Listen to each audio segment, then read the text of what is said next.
বিসমিল্লাহির রহমানির রহিম। Hello guys, আসসালামু আলাইকুম। কিচেন হাউজে আপনাদের স্বাগতম। আজকে আমি আপনাদের দেখাবো কলমি শাকের রেসিপি। এখন আমি একটু তেল দিয়ে দেব। তেল দিয়ে চিংড়ি মাছগুলো ভেজে নেব।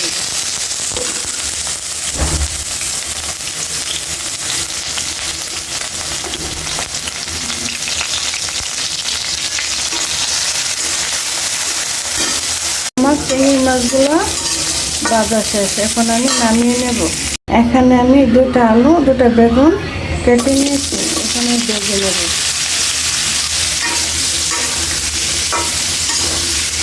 আলু আর বেগুন দিয়ে শাক রান্না করলে ভালো একটা টেস্টি হয়।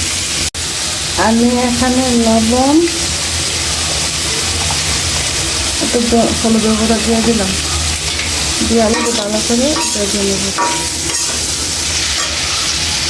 এখন আমি সিদ্ধ হওয়ার জন্য 5 মিনিট রেখে দেব। আলু আর বেগুন ভাজা শেষ, এখন নামিয়ে নেব। এখন রসুন কুচি দিয়ে দেবো, তার সাথে দিয়ে দেবো 4-5টা কাঁচামরিচ, তার সাথে দিয়ে দেবো পেঁয়াজ কুচি। এগুলো ভালো করে ভেজে নেব।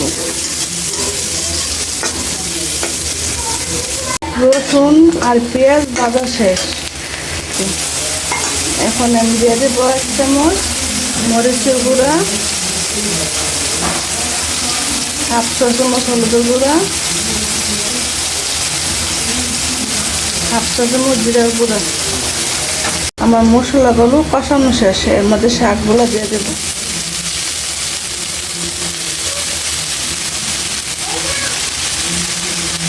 এখন আমি ঢেকে দেব 5 মিনিটের জন্য। এখন আমি দিয়ে দেব বেগুন আলুগুলো, তার সাথে দিয়ে দেব চিংড়ি মাছ ভাজা।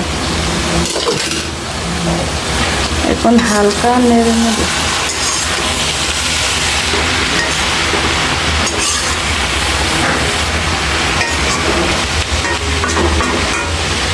এখন আমি আর 5 মিনিট ঢেকে দেব। সামান্য লবণ দিয়ে দেব, লাড়া দিয়ে দেব। আরো 5 মিনিট আমি ঢেকে নেব। এখন আমি 4টা শুকনো মরিচ দিয়ে দেবো এটার শাকের মধ্যে, দিয়ে একটু নাড়া দিয়ে